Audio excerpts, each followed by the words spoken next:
Yo, what's going on everybody? It's your boy Potential Unleashed. We're back with another video. This is the One Piece Film Red review. It is officially out in North America. It technically dropped on midnight on the 3rd, but I officially saw it on the 4th, so I kind of saw it opening day.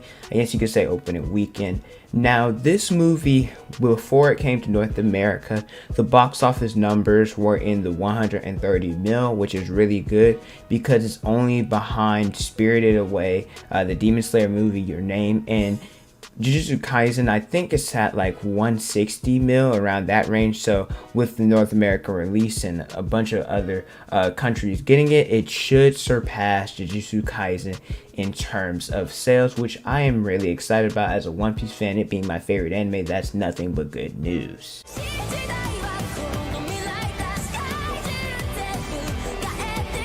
Now, if you compare it to other One Piece movies that have come out recently, look at Stampede. Stampede made 81 mil.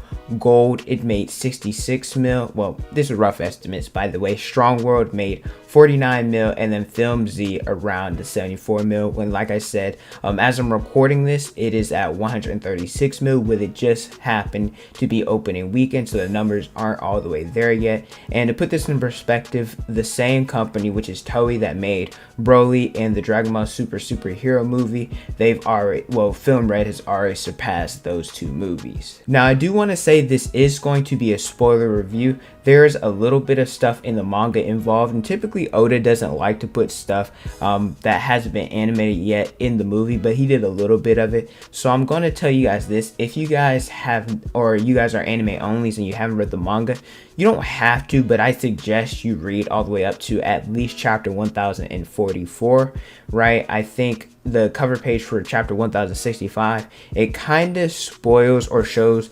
the designs or different matchups or different parallels that was implemented in the movie. So that's how I knew some of the stuff was going to be in there. So if you guys don't want to be spoiled, I suggest you guys read ahead in the manga a little bit.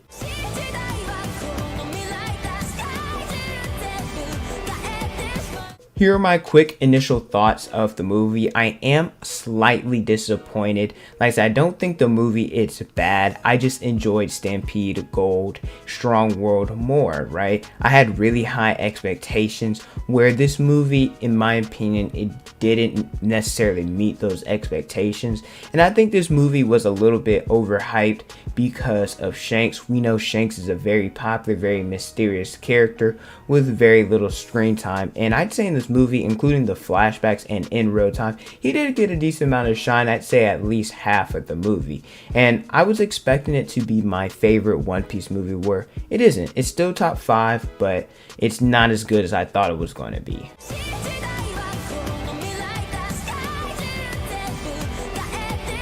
What is the plot of the movie? The Straw Hats, they go to Uta's concert, where she's kind of a diva or an idol or a K-pop artist, one of the three, who has an amazing voice. Honestly, it's probably the best in the series, where we find out that she is Luffy's childhood friend, where she wants to create a new age without pirates. So she's technically the main villain of the movie, where the Straw Hats and others, the Marines, other pirates as well, are trying to stop her from destroying the world.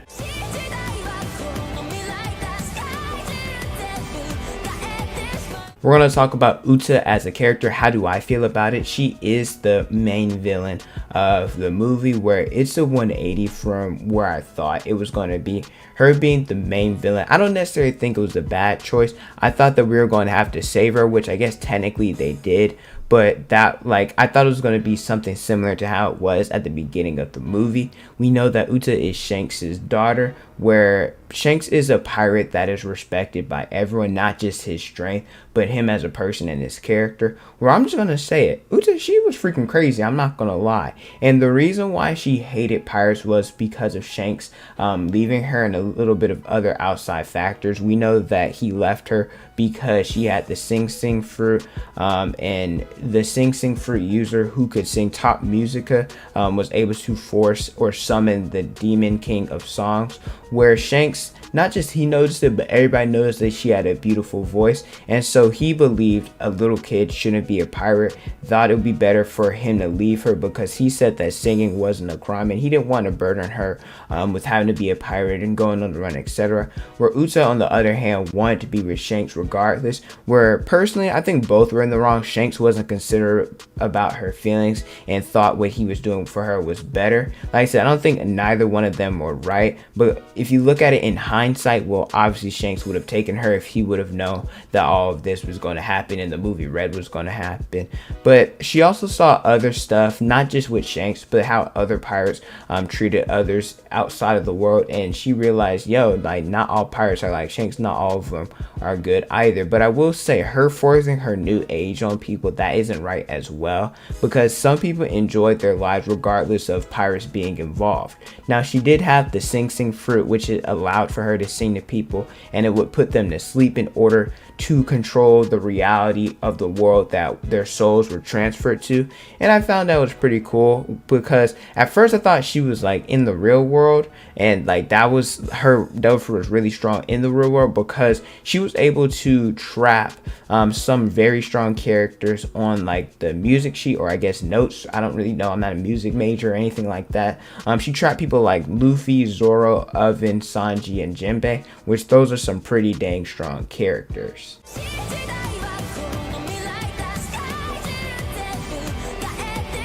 Music, the songs, they were great. I liked some more than I liked others. However, I will say there was too many songs, I'm not gonna lie. To me, it slowed the pacing of the movie down, where Neon Genesis, which is probably the most popular song from the movie, played in the beginning, right? Not saying that's a bad thing, it just shocked me that it was in the beginning.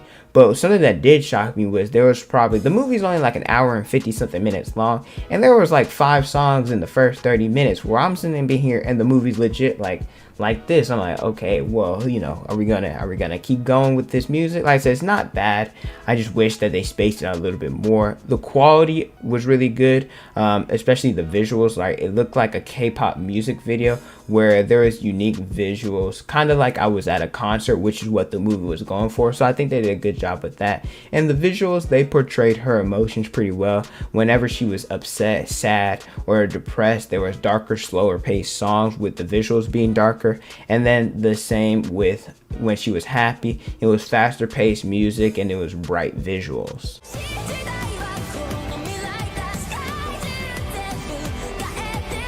Action. There was less action than a typical One Piece movie.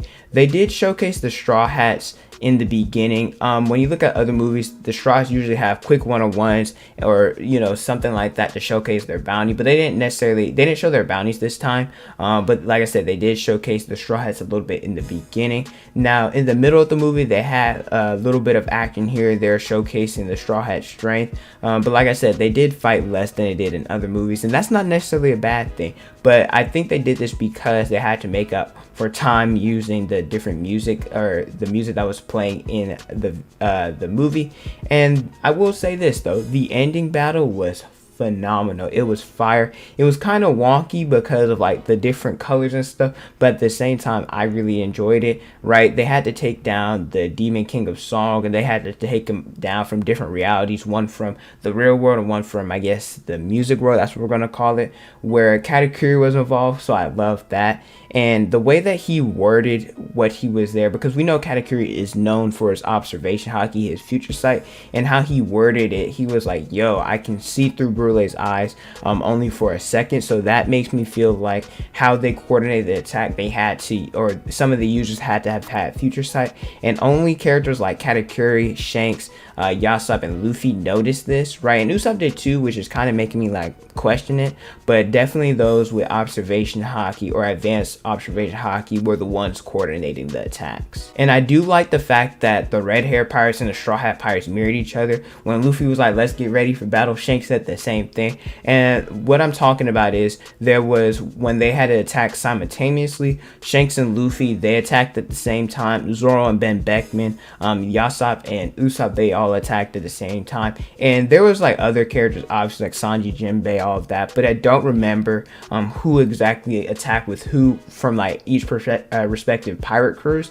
So I don't want to say something that's completely wrong. Like I said, it was going too quick, so I'm not trying to leave them out. It's just, well, I don't remember. And I will say that Shanks, he did have red around his sword. I don't know if it was Advanced Conquerors or a Rio. Like I said, it was too quick for me to really catch it. Luffy, he also used Gear 5th, right? That's something he didn't use Advanced Conquerors or Rio. And like I said, there's different things from the manga that was implemented. Some was, some wasn't. Like Zoro, I think he used Ashura, but I don't think he used Advanced Conquerors. But at the same time, there was Law, who I didn't see him use Chrome. Sanji, he didn't use his Ifrit. Janbei, Robin, she didn't use her Demon of Fluor form, but she used her kind of giant form. Or like her Astra form. And you know, so like I said, there was different things that was implemented, which I'm surprised some of it was and wasn't. I kind of wish it was a little bit more consistent. If they're going to showcase some of the stuff from the manga, you might as well show it all, am I right? And then the last thing that happened in terms of clashes, there was a quick little skirmish between Shanks and Kizaru. That was dope, right? Shanks, like Kizaru was ready to fight. Shanks, you know, shot up, cut a big old cliff and tried to cut Kizaru, and they had a quick little interaction to where it was a stalemate.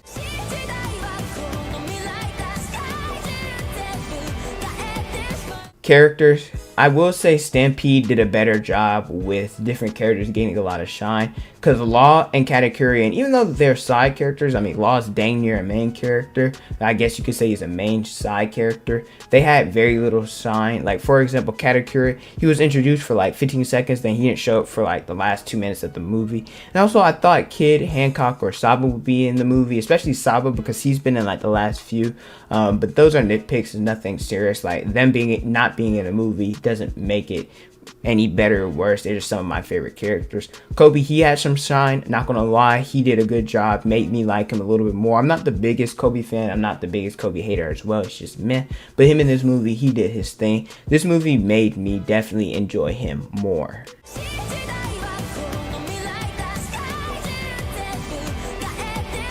The red hair pirates, when they pulled up to say Uta, that shot was dope, not gonna lie, right? It's in the trailer somewhere, I'll probably have it on the screen.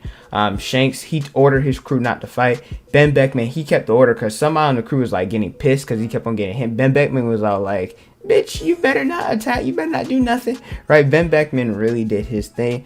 And I find it funny how the Marines, that they're ready to kill civilians in order to get Uta and Shanks and the pirates, they were the ones that were protecting the civilians, which I kind of find odd that Fujitora was there and he went along with the Kainu's orders to go ahead and kill the civilians for like the greater good, which I can kind of understand what the Kainu's saying, but like at the same time, I feel like the Marines should have done a better job at protecting the civilians. And the red hair pirates, they did their thing.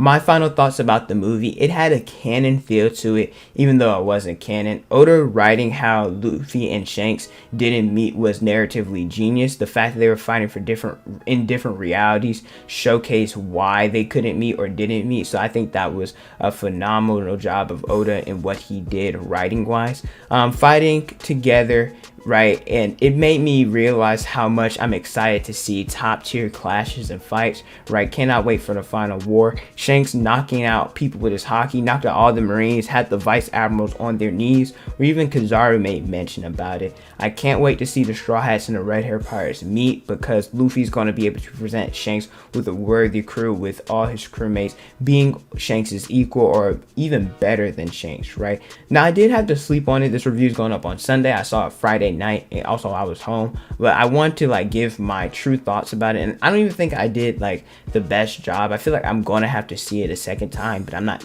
going to the movie to see it. I'll just watch it whenever it releases.